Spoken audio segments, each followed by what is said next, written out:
All right, the evolution of the underground. Let's get it. Talk about the evolution of the underground in the past 5 years, starting from 2021 all the way till today. We're gonna go year by year, highlighting what general sound, artists, and projects. Hot take: 2024. I'm lying. 2023. Fuck it. 2023 to 2024 is the best year underground, my opinion. Were popular during those times. I'm lying like shit. 2021 was peak though. And find out how exactly we got to where we got to today. But before I begin, I just want to say I tried my best to highlight things that I can find year by year. Obviously, with the underground being so broad, there's going to be things here and there that I missed out on. So feel free to add on to all of this information in the comments below as well. But let's start with 2021. 2021 was an amazing year for Plug and Beat. When I think of 2021, my mind instantly goes to Nothing More, Nothing Less by Summer. I think I was on my mainstream shit this year. Not gonna lie. I think I was on my mainstream shit.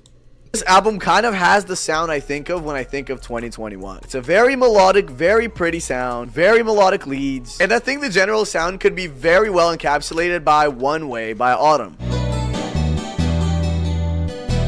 I feel like One Way is a song that describes what I mean perfectly. Plug and Beat was a generally pretty bright sound. Kaycce dropped Agenda, which is a very unique track that to this day gets so much recognition. Also is very similar to the Plug and Beat vibe. But throughout 2021, notes of what I consider OG rage rap kind of started showing themselves and kind of started seeping through. Although it is still a very melodic time, people like Kaycce brought a lot more heavy synth into the scene. Songs like Woke Up started going viral on TikTok, therefore popularizing the sound a little bit more. One of my favorite projects from 2022 is also Project X by Kaycce. I feel like Project X embodies the sound of what Kaycce had to be like top 5 underground niggas, I swear to you. 2021 was overall very well, because the whole album was very melodic and very clean, but at the same time very synthy and very catchy. So What specifically being one of my absolute favorites on this album. Niggas be changing up. I gotta stay down cause they gonna change on ya. Yeet also dropped 4L and Up To Me, which lean heavily into the OG rage sound. You got lots of dirty, raw synth loops, and obviously the bell. Sorry About That was one of the first introductions that many people had to Yeet, and Sorry About That on its own matches the OG. We never gonna get that music back again, bro. Niggas calling it slop music. Yo. Rage sound description very well. Very raw synth chord progressions. And yeah, just now, you know when someone calls this shit slop music, they're never going back to that game. Most rage vibe you can think of. Also, Tana and Slump 6 has dropped Antisocial, and that track went absolutely crazy because both of them were so young. Greatest underground song of all time. I don't care. At the time, and the track was very hard. And even Trippie Redd, although he's obviously not underground, fully embraced the synthiness of this era. Hold on, chat. I'm so sorry. I am so sorry, bro. I'm changing my headphones, bro. This sound like some ass, bro. Where's it at? Right here. All right, let's lock in. All right, chat, y'all can hear with Trip at Night. Trip at Night as a project overall describes the OG rage sound so well, which leads me to 2022. 2022 is the year when the OG rage sound is in full motion, the very raw form of the original rage sound as we know it. Buzzing raw synths, repetitive progressions, melodic leads, all of that encapsulated in 2022. Yeet drops 2 Alive and the Deluxe, an album just packed with absolute hits, and every song on that album got so many streams and went on to just be a classic, and it really put Yeet into a cultural spotlight. Kaycce drops X and Extended, also fully I think this is when I started becoming a Ken fan, not gonna lie. Embracing the rage. But I think it was Yeet first and then it was Ken right here. I ain't gonna lie. With Freestyle 2 absolutely launching that sound into the mainstream on TikTok and exposing Kaycce to a lot more eyes. 2022 overall was a great year for Opium. That was before being Opium was considered corny. Every Opium appearance and project was regarded very highly, and it was a great time to be an Opium fan.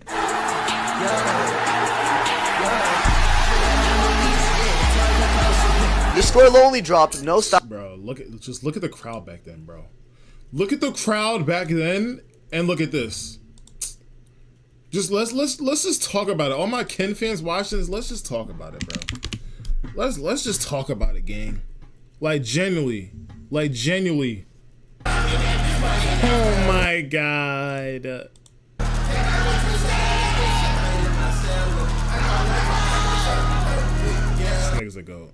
This nigga's a goat, bro. This nigga's a goat.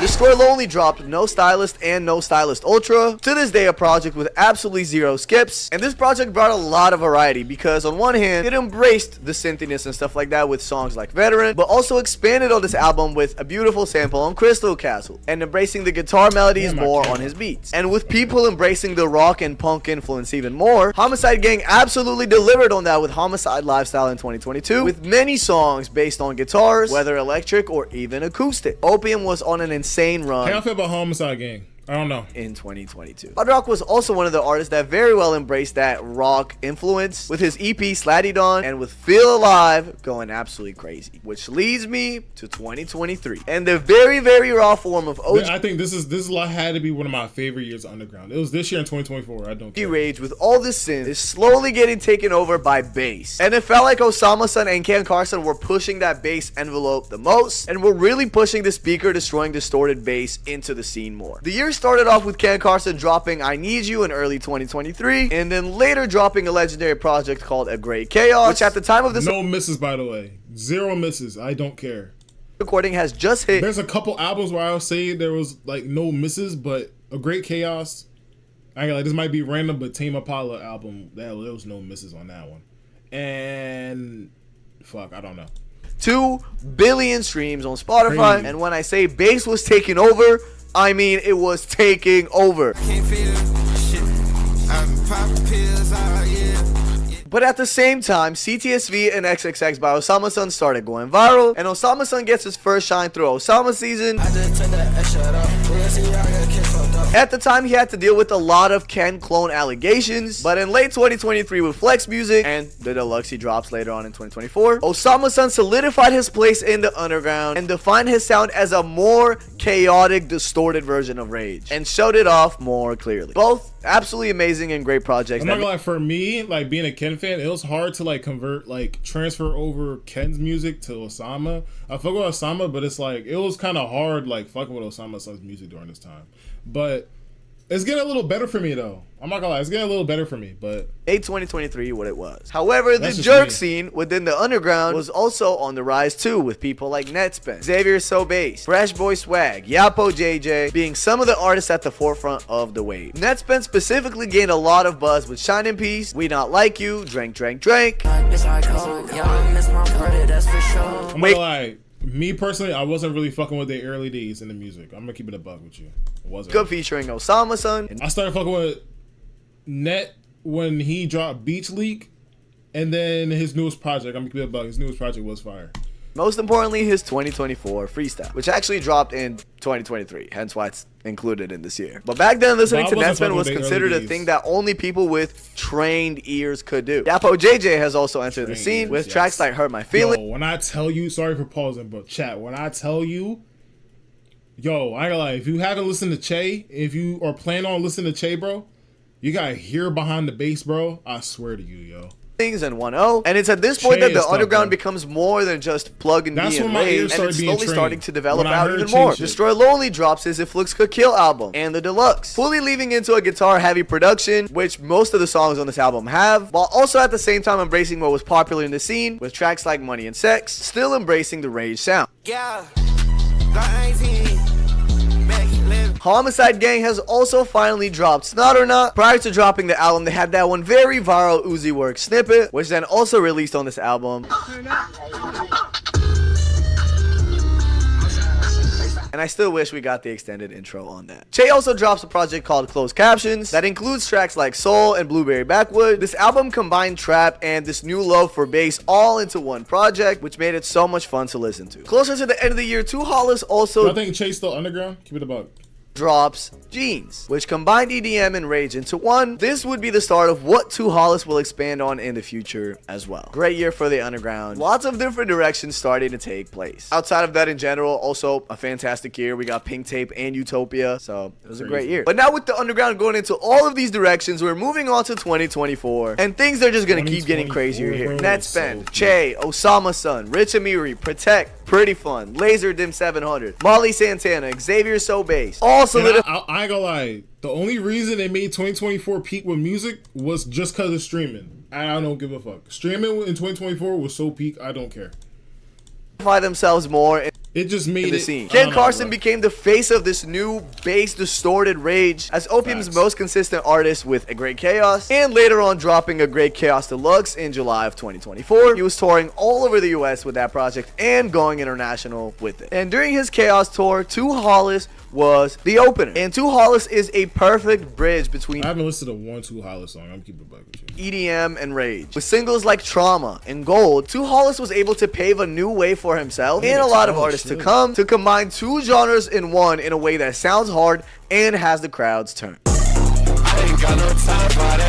At first, it was a little rough for To Hollis to open for Ken Carson, but like Autumn. As the tour went on, the crowd was loving it. I'll never forget how good we had it during that tour. Osama's Son drops Flextra, which is just a deluxe for Flex Music, and drops now iconic singles like I Know What You Did Last Summer, Just Score It, and etc. Netspan drops an album called Badass Effing Kid. Jay drops Say So Says, that to this day, that album was kind of mid. I'm keeping it above with you. Jay is one of his most positively acclaimed projects. Say So Says was very diverse in sound, yet still embraced the distortion and rage as this kind of silver lining throughout the album. Because regardless of whatever sample and whatever loops he used, at the end of the day, it all still embraced what was popular. The underground and their artists are now at this point where many of them have a die-hard fan base that is waiting for new snippets, creates the vault and updates pages, and goes crazy for their tours and festival stops. Pretty Fun also expands within the scene, going from being a producer to now being an artist with projects like Pretty and Funhouse. Pretty brought a very melodic and bright form of rage into the scene. I started fucking with Pretty Fun in like 2025.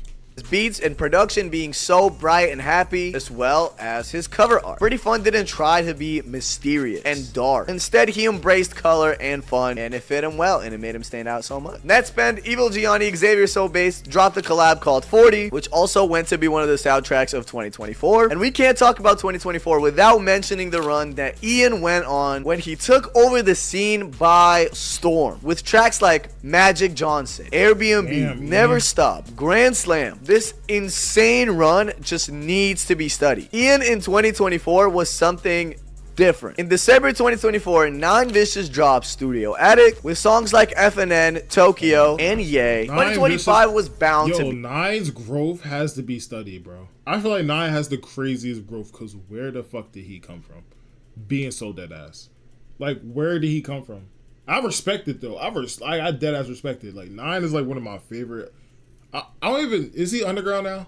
I'm gonna keep it like, yeah, he's like at the top of underground, but it's like, bro, he wasn't shit during his time, bro. AM dropped One Death, bringing back this cloud rap kind of vibe into the scene. Yo, what happened to 1 a.m., bro? I'm gonna keep it above with you. I still fucking want 1 a.m. heavy, bro. He gotta drop music. Xavier So Bass drops with 2, Keep It Going, and Xavier So Bass just pushes the jerk sound further on into the scene, with songs like Need Me and Love Hate going viral all over the place. So at this point in time in the underground, we now have this really heavy distorted bass rage sound. We're having a little bit of cloud rap in there. Yo, Chad, when I go to my first concert, who should I go to? I look when to go to Ken's. But who should I go to my first concert? We're having some bright rage sound, jerk, die-hard fan bases, crazy crowds. The underground is in a great place. And here we get to 2025. In 2025, we get 2 absolutely amazing projects from Osama Son, Jump Out and Psychotic, both also followed by I low-key didn't fuck with 2025. I'm gonna keep it with you. I low-key didn't fuck with 2025. Force. And with these 2 projects, it was mostly just Cardi's I'm Music and Ken More Chaos, and then Rest in Bass was good. 1300 Saint and 9. Let me give it a buck. Osama Son further pushes the envelope of industrial rage, leaning even more heavily into the bass. I would say Psychotic more than Jump Out, but Osama Son embraces distortion. And it was not just Osama Son, because Che also went on to drop Rest in Bass and Rest in Bass Encore, contributing to the development. Rest in Bass is his best project. Actually, no, his Deluxe is his best project. Element of distortion and very splashy delivery. I mean, it's even in the name. Rest in Bass. Most importantly, Ken Carson drops More Chaos, 3rd album under the Chaos umbrella, hopefully the last one, which also sounds absolutely amazing during the Antagonist tour.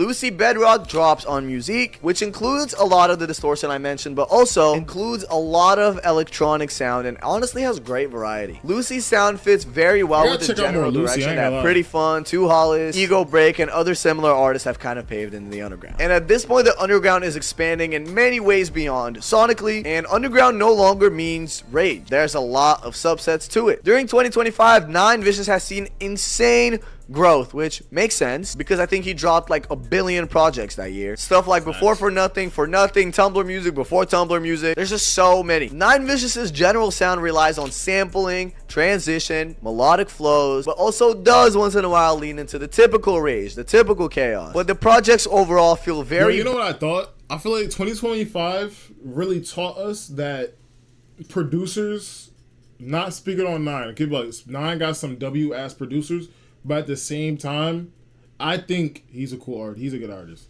But I think 2025 really taught us that producers are like so important in music, bro. And I feel as though producers are going to be so more important than artists in the future. Keep it a buck. That's how I feel. I feel as though producers are dead going to be more important than artists. I'm not gonna lie. Because in the future, watch an artist drop a project and the art, like, people are not gonna give a fuck about the artist, but they give more fuck about the producer, like that ass. Balanced and very well put together. In late 2025, Slayer has also entered the scene with his extremely well-received album called Half-Blood that goes on to receive praise basically from every corner of the internet. Very bright project with variety of sounds, including rage, melodic rage, different sampling techniques, some calm stuff, and etc. Just a lot of variety all in one. The UK underground also sees an insane rise during 2025 with artists like Fake Meek, SDK, YT, and lots of others breaking into the scene and actually going way beyond into the mainstream. I mean, the rise of Fake Mink and his D-Kid was so impressive. Xavier So Bass drops his Once More EP, pushing the jerk sound even further, with Worth It becoming another one of Xavier So Bass classics. Xavier So Bass is arguably one of the most consistent artists that is able to push the sound further and also is just really freaking good at what he does. Two Hollis dropped Star, a mostly EDM project, but also includes a track called Sidekick that kind of encapsulates a similar sound to Trauma and Gold. Great variety, great projects, and also great transitions on that. When it comes to net spend in 2025, we only hear 2 tracks. The rest of his time is spent modeling and doing fashion. What's your name? Where you from? Net spend, I'm from Virginia. Hey! VA is in the house. In 2025, artists like Too Slimy and Blood take over the scene. If we thought Osama Sun and Che were pushing the limits of distortion, they take it to a whole new level, which has the general scene divided, with many people not being able to understand it, and with lots of others having ears trained enough I was not jacking both these niggas, bro. I don't give a fuck, bro. To understand the vision and see where they're heading with it. Their music has been talked about a fair bit, and it's very interesting to see where they're gonna lead the scene next. And with 2025, the underground has now included many different sounds all under one umbrella. If the 2021 underground was really just plug and beat and rage slowly breaking into the scene, 2025 going into 2026 now had all kinds of stuff under the same umbrella. Which leads us to today. 2026. The underground is flourishing like never before, with so many creative directions, sounds, and projects on the way, and we're not even halfway through the year, and it's been so fun to watch and see what happens next. Now, with the festivals coming up, I wonder what the crowd at the festivals is going to be like, and that is a general path that the underground took over the past 5. Bro, I don't know, bro. The future underground, I don't know, bro. I feel like it's very limited right now. I feel it's very limited. I feel as though in 2026, it's so open that there's gonna be so much bullshit happening and so much different type of music that it's gonna make the underground confusing. Like, it could be confusing to like some rap caviar ass niggas, but like, you know what I mean, in the underground, like, it's gonna be so, like, you feel me? I don't know, bro. But that was a WS video. Like, he explained that very well. I'm not gonna lie.